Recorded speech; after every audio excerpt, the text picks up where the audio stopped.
नमस्कार, आप देख रहे हैं तेजल मीडिया और आज हम विश्लेषण कर रहे हैं शिव विधानसभा क्षेत्र का। 1967 में बनी ये सीट, उस समय मात्र 58,752 ही मतदाता थे, जिनमें से 21,888 मतदाताओं ने ही मतदान में भाग लिया। उस समय कान सिंह जी स्वतंत्र पार्टी से चुनाव लड़े, जिनको 9,335 वोट मिले, और हुकम सिंह जी कांग्रेस की ओर से चुनाव लड़े, जिनको 11,564 वोट मिले, और हुकम सिंह जी पहले शिव के विधायक बने। अगली बार चुनाव हुआ 1972 के अंदर, तब मतदाता केवल मात्र 61,444 थे, और उनमें से 29,989 मतदाताओं ने ही मतदान में भाग लिया। कांग्रेस के हुकम सिंह जी चुनाव लड़े, सामने स्वतंत्र पार्टी से कान सिंह जी। इसमें हुकम सिंह जी जीते मात्र 9 वोटों से। ये सबसे कम अंतर का परिणाम था। और एक महिला प्रत्याशी भी गोमती देवी ने शिव के विधानसभा इतिहास में चुनाव लड़ा, जिनको मात्र 350 वोट ही मिले। उनके बाद में चुनाव शुरू हुए 1977 के अंदर। तग्गाराम जी कांग्रेस पार्टी से चुनाव लड़े और कान सिंह जी जेएनपी से चुनाव लड़े, और विनर रहे कान सिंह जी 525 वोटों से। अगला विधानसभा चुनाव शिव का हुआ 1980 के अंदर। तब अमीन खान कांग्रेस आई से और शोभ सिंह जी जेएनडी से चुनाव लड़ा। अमीन खान साहब जीते 4,969 वोटों से। अगला विधानसभा शिव का चुनाव हुआ 1985 के अंदर। उमेश सिंह जी जेएनपी से और अमीन खान आईएनसी यानी कांग्रेस से चुनाव लड़ा। इसमें उमेश सिंह जी जीते 11,137 वोटों से। अगला चुनाव 1990 के अंदर हुआ। हरी सिंह जी जेडी से जनता दल से और अमीन खान कांग्रेस से चुनाव लड़े, जिसमें अमीन खान साहब जीते 4,587 वोटों से। अगला विधानसभा चुनाव 1993 के अंदर हुए, जिसमें हरी सिंह जी बीजेपी से और अमीन खान कांग्रेस से, जिसमें हरी सिंह जीते 6,142 वोटों से।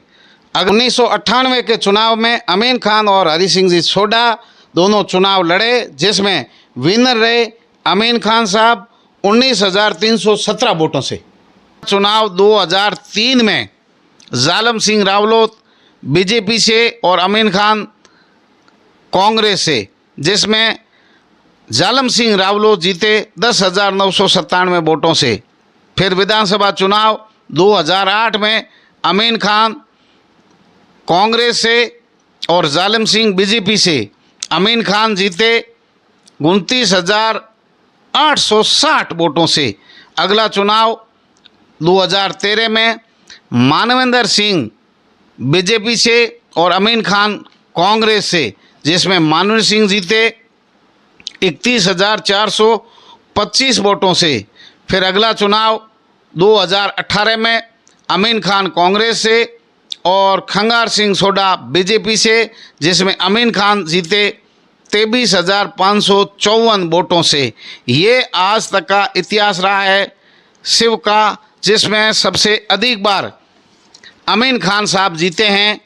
सबसे ज़्यादा जो है शिव में जीतने का रिकॉर्ड अमीन खान साहब का है। और इस सीट पर देखा जाए तो कांग्रेस की ओर से हमेशा अमीन खान ही प्रत्याशी रहे हैं अब लगातार।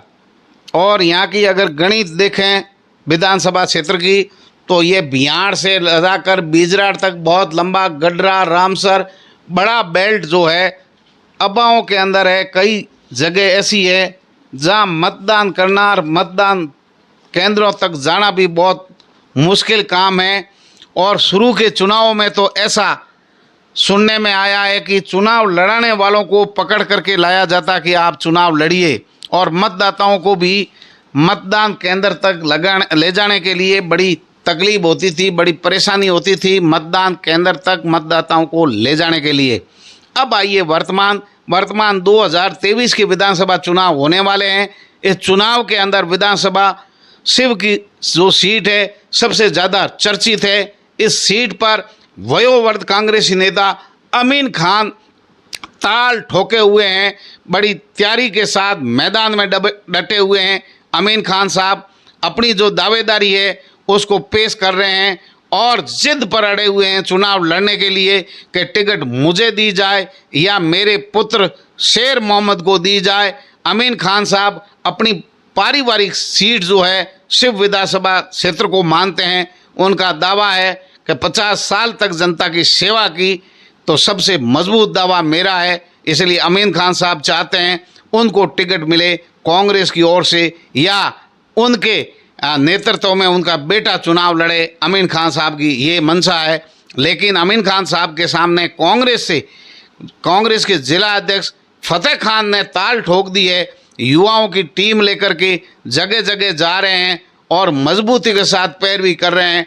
कांग्रेस के नेताओं का जब भी दौरा होता है तब शक्ति प्रदर्शन भी करते हैं और फतेह मोहम्मद साहब का कांग्रेस के जो नेतृत्व है उनसे अच्छे संबंध है, क्योंकि लंबे समय तक कांग्रेस के जिला अध्यक्ष रहे हैं। इसलिए फतेह मोहम्मद का भी युवा है, उनकी पकड़ है, पार्टी में पहुंच है और कांग्रेस के बाड़मेर जिले के सभी नेताओं से अच्छे संबंध है। फतेह मोहम्मद की दावेदारी मजबूत मानी जाती है।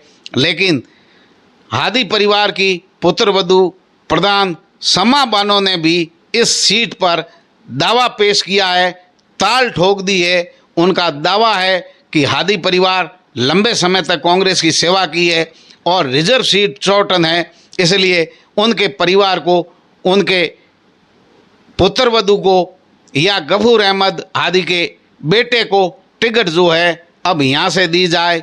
अमीन खान वयोवृद्ध है तो अमीन खान साहब के बाद में हादी परिवार को टिकट मिले। ये हादी परिवार का दावा भी मजबूत है, क्योंकि वो भी कांग्रेस के पुराने नेता है, वफादार कार्यकर्ता है, पार्टी में मजबूत पैठ उनकी है और हादी परिवार चौटन क्षेत्र में बड़ा दबदबा रखते हैं, इसलिए पार्टी उनको अनदेखा नहीं कर सकती, किसी हाल में उनको नाराज नहीं कर सकती। लेकिन मानवेंद्र सिंह अभी जैसलमेर में टिकट मांग रहे हैं, दौरा कर रहे हैं, जनसंपर्क कर रहे हैं। लेकिन अगर जैसलमेर में सब कुछ ठीक हो जाता है तो मानवेंद्र सिंह शिव में वापसी कर सकते हैं, क्योंकि पहले यहाँ से विधायक रह चुके हैं शिव से और कांग्रेस ज्वाइन करने के बाद में अब वो टिकट जैसलमेर से मांग रहे हैं। लेकिन उनकी दृष्टि शिव पर भी है, लोगों में भी खासी पैठ है जसोल परिवार की, इसलिए मानवेंद्र सिंह का दावा बहुत मजबूत है और कोई इनका किसी पार्टी में विरोध करने वाला नहीं है, मजबूती के साथ टिकट का दावा कर रहे हैं। लेकिन दूसरी ओर भाजपा के अंदर पूर्व विधायक जालम सिंह रावलोत मजबूती के साथ संघ की पृष्ठभूमि के होने के नाते उनका दावा मजबूत माना जाता है और पार्टी में पिछले 2 सालों से बहुत ज़्यादा शिव क्षेत्र में सक्रिय हैं और पार्टी की बैठकों में जा रहे हैं, जन संवाद कर रहे हैं, जन संपर्क यात्राएं निकाल रहे हैं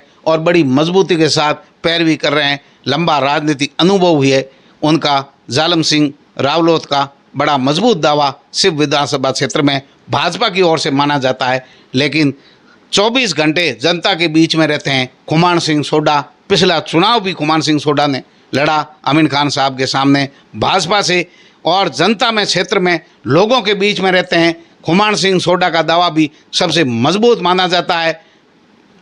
परिवर्तन संकल्प यात्रा में भी लोगों ने जोश और जुनून जो था खुमान सिंह सोडा के प्रति देखते ही बन रहा था। तो खुमान सिंह सोडा का जो राजनीतिक अनुभव है, जो स्थानीय है, 24 घंटे यहीं रहते हैं क्षेत्र के अंदर जनता के बीच में, उनका दावा जनता की ओर से बड़ा मजबूत है। पार्टी लेवल पर पैरवी कर रहे हैं, टिकट की मजबूती के साथ दावेदारी कर रहे हैं। लेकिन भाजपा के जिला अध्यक्ष स्वरूप सिंह खारा जो लंबे समय से पिछली बार भी टिकट मांग रहे थे लेकिन उनको टिकट नहीं मिली, खुमान सिंह सोडा को दे दी गई। इस बार उनको भाजपा का जिला अध्यक्ष बना दिया, लेकिन उनके चुनाव लड़ने की पूरी मंशा है। स्वरूप सिंह खारा जिला अध्यक्ष भाजपा की चुनाव लड़ने की पूरी मंशा है, क्योंकि वो पिछले 10 सालों से शिव के अंदर घर घर ढाणी जनसंपर्क अभियान में पार्टी को मजबूत करने के लिए, पार्टी के विचारधारा को घर घर पहुंचाने में लगे हुए थे। तो स्वरूप सिंह खारा स्वयं जो भाजपा के जिला अध्यक्ष है, वो भी पार्टी की टिकट अगर मिलती है तो वो चुनाव लड़ने के लिए तैयारी कर रहे हैं। उनका भी दावा मजबूत है। युवा नेता राजेंद्र सिंह भियाड़ भी इस क्षेत्र में काफ़ी लोकप्रिय हैं, पढ़े लिखे हैं, चिंतक है, लेखक है, अच्छे वक्ता है, तो उनकी भी पकड़ मजबूत है। लेकिन और भी यहाँ भाजपा और कांग्रेस की मुश्किलें खड़ी करने के लिए मैदान के अंदर कुछ लोग और ताल ठोक दी है। निर्दलीय रूप से इस समय शिव क्षेत्र सहित पूरे राजस्थान के अंदर चर्चाओं का विषय है। रविंद्र सिंह भाटी युवा नेता अकेला ही इस क्षेत्र के अंदर दौड़ पड़ा है, जनसंपर्क जनसंवाद कार्यक्रम में लगा हुआ है। वो बॉर्डर के गांव में जगह जगह जा रहा है जहां भीड़ के हुजूम उमड़ रहे हैं। तो रविंद्र सिंह भाटी की ताकत को भी कम आंका नहीं जा सकता। बहुत मजबूती के साथ उनका लंबा राजनीतिक अनुभव है, युवा नेता है, ऊर्जावान है, अच्छे वक्ता है, देसी मारवाड़ी अंदाज में अपनी बात रखने में सफल होते हैं, लोगों से घुलने मिलने में और बड़े आसानी से घुल मिल जाते हैं। उनकी मजबूती और जिस समय से उनके भीड़ उमड़ रही है, समर्थन उमड़ रहा है, बड़ी मजबूती के साथ वो अकेले ही दौड़ रहे हैं। पार्टियों की नींद जो उड़ा रखी है अकेले रविंद्र सिंह भाटी ने। दोनों पार्टियां देख रही है कि क्या किसका खेल जो है, किसका राजनीतिक गणित है, रविंद्र सिंह भाटी खराब करने वाला है। तो रविंद्र सिंह भाटी की ताकत को शिव में कम नहीं आंक सकते। टक्कर के नेता है, युवा नेता है, हो सकता कोई राजनीतिक दल इन पर दाव खेल दे, राजनीतिक भाग्य इनका खुल जाए, लेकिन इतनी आसानी से हार मानने वालों में से रविंद्र सिंह भाटी नहीं है। कोई कुछ न कुछ तो उन्होंने बड़ा सोच रखा होगा, तभी तो वो अकेले निकल पड़े हैं मैदान के अंदर, जनता की बीच में जाकर के नवज टटोलने का काम कर रहे हैं। कितने लोग साथ दे रहे हैं, राजनीतिक गुणा भाग में लगे हुए हैं, बहुत होशियार आदमी हैं, इसलिए रविंद्र सिंह भाटी की ताकत को भी कम नहीं आंक सकते। दूसरी ओर उदाराम मेघवाल और चंद्र प्रकाश जानी जो प्रधान प्रतिनिधि है, उनकी जोड़ी भी खासी चर्चाओं में है। इस समय पूरी जोर आजमाइश कर रही है, शिव क्षेत्र में घर घर ढाणी जानी जा रही है, लंबे समय से राजनीति में सक्रिय हैं।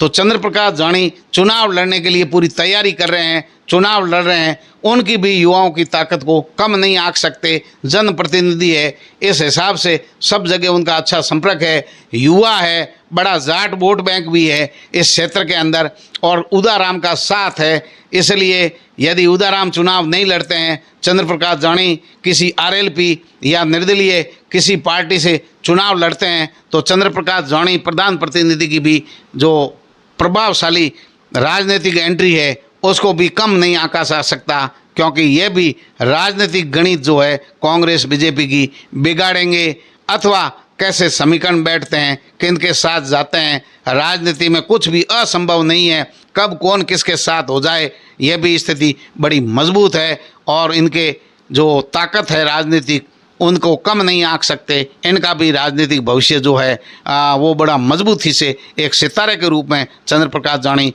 शिव विधानसभा क्षेत्र के अंदर उभर रहे हैं। उदाराम मेघवाल भी निर्दलीय चुनाव लड़ सकते हैं, इनकी भी बात को कम नहीं किया जा सकता, क्योंकि उन्होंने पहले चुनाव लड़ा है आरएलपी से। अब क्या कुछ उनके दिमाग में चल रहा है ये तो आने वाला वक्त बताएगा, लेकिन उदाराम स्वयं चुनाव लड़ सकते हैं, इस बात को भी नहीं नकारा जा सकता।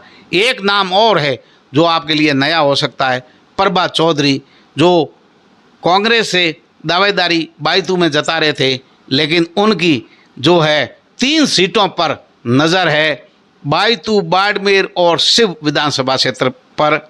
ये कांग्रेस पार्टी से टिकट मांग रहे हैं और तीनों सीटों पर प्रभा चौधरी की नज़र है कि बायतू, बाड़मेर और शिव, हो सकता है वो शिव से भी चुनाव लड़ ले, बाड़मेर से चुनाव लड़ ले, आरएलपी पार्टी ज्वाइन कर ले, निर्दलीय चुनाव लड़ ले, या कोई पार्टी जो है इनको प्रत्याशी बना ले।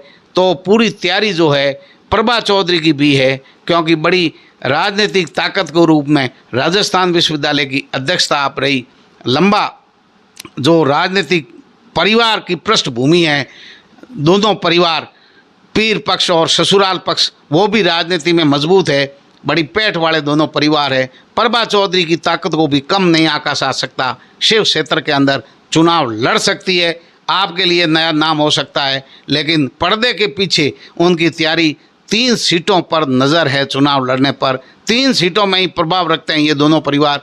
कहीं भी बायतू, बाड़मेर या शिव में प्रभा चौधरी चुनाव लड़ सकती है, इस बात से नकार नहीं सकते। लेकिन आप इस विश्लेषण में बताइए कि कांग्रेस से अमीन खान साहब को टिकट मिले, फतेह मोहम्मद को, शेर मोहम्मद को या समा बानो को, किसी को भी, बीजेपी की ओर से डॉक्टर जालम सिंह जी को, कुमार सिंह सोडा, राजेंद्र सिंह भियाड़ में से किसी को टिकट मिले या निर्दलीय चुनाव लड़े रविंदर सिंह भाटी, चंद्र प्रकाश जौनी, प्रभा चौधरी, उदाराम मेघवाल, क्या गणित रहेगी? अपने अपने नेताओं के बारे में कमेंट करें, पोस्ट को शेयर करें, लाइक करें और ये राय बताएं कि तेजल मीडिया का सर्वे कैसा है। ये है शिव विधानसभा क्षेत्र की पूरी राजनीतिक पटकथा।